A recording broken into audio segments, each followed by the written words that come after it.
6월 11일 이 시각 주요 뉴스입니다. 한국부동산원 조사에서 서울 아파트 전세 가격은 전주보다 0.32% 오른 것으로 집계돼 2015년 10월 19일 이후 최대 상승폭을 보였습니다. 개인정보보호위원회는 쿠팡에 대해 개인정보 유출과 무단 수집을 근거로 역대 최대 규모의 과징금을 부과했습니다. 이재명 대통령의 국정운영 지지율은 직전보다 9%포인트 하락한 57%로 집계됐습니다.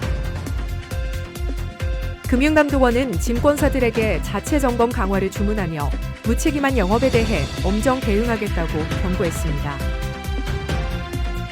허장 재정경제부 2차관은 주요 수출기업의 외환시장 수급 개선과 변동성 완화에 협조해달라고 요청했습니다. 서울 아파트 전세 가격이 한 주 만에 0.32% 급등하며 2015년 10월 이후 약 11년 만에 최대 상승폭을 기록했습니다. 한국부동산원에 따르면 높은 전세 수요가 지속되는 가운데 역세권과 대단지 중심으로 대기 수요가 누적되고 있다고 분석했습니다. 특히 강북 지역은 0.38%, 강남 지역은 0.27% 상승했으며 성동구와 도봉구가 각각 0.64%, 0.55%로 가장 큰 상승률을 보였습니다. 매매시장에서는 화성 동탄구가 일주일 새 1.98%나 폭등하며 반도체 수혜 지역에 과열 양상을 보이고 있습니다.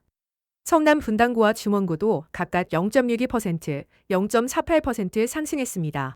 전국 아파트 전세 가격은 전주 대비 0.12%, 매매 가격은 0.1% 상승했습니다. 쿠팡이 개인정보보호위원회로부터 역대 최대 규모인 6,247억 원의 과징금을 부과받았습니다. 작년 11월 발생한 개인정보 유출 사태로 3,755만 명의 개인정보가 유출되고 1,117만 명의 온라인 활동 기록이 무단 수집된 것으로 확인됐습니다. 이는 종전 최대 기록인 SK텔레콤 과징금의 3배가 넘는 수준입니다. 과징금 규모는 쿠팡의 작년 영업이익 6,790억 원에 맞먹는 수준으로 올해 2분기 실적에도 큰 타격이 예상됩니다. 쿠팡 측은 개인정보 유출에 대한 책임을 인정하면서도 법적 절차를 통해 사실관계를 명확히 하겠다고 밝혔습니다. 이번 제재는 국내 개인정보 보호 역사상 가장 강력한 처벌로 기록될 전망입니다.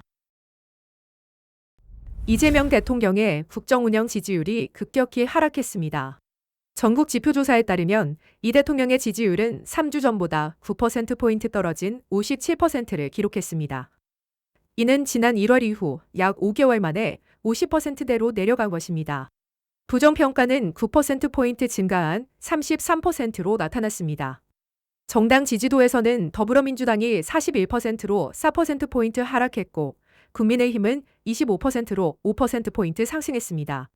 지방선거 투표용지 부족 사태에 대해서는 응답자의 85%가 국정조사가 필요하다고 답했습니다. 국가 경제에 대해서는 53%가 부정적으로 평가했습니다.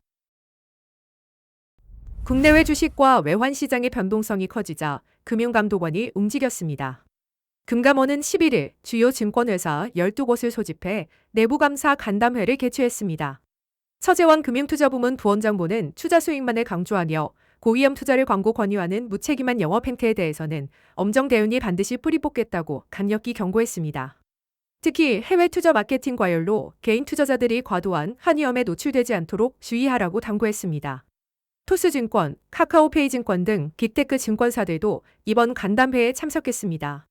금감원은 증권사들에게 단기 이익을 위해 투자자의 과도한 기대감을 악용하지 말고 내부 통제를 강화하라고 주문했습니다.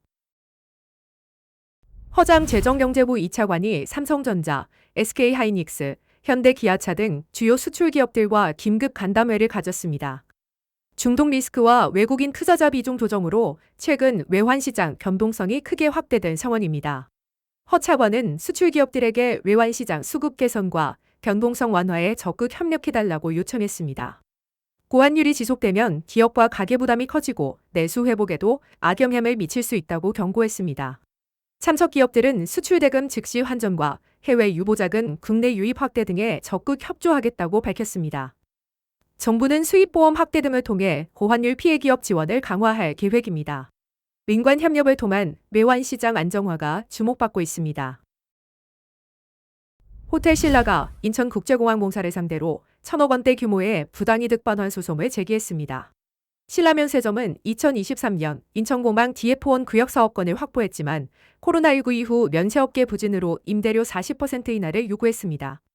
법원이 25% 인하 조정안을 제시했으나 인천공항공사가 이의를 제기해 무산됐습니다. 결국 호텔 신라는 1,900억 원의 위약금을 지불하고 DF1 구역에서 철수했습니다. 호텔 신라 측은 위약금이 과중하다며 일부 반환을 청구한 상황입니다. 면세업계의 어려운 현실과 고만 임대료 갈등이 법정 다툼으로 번진 것입니다.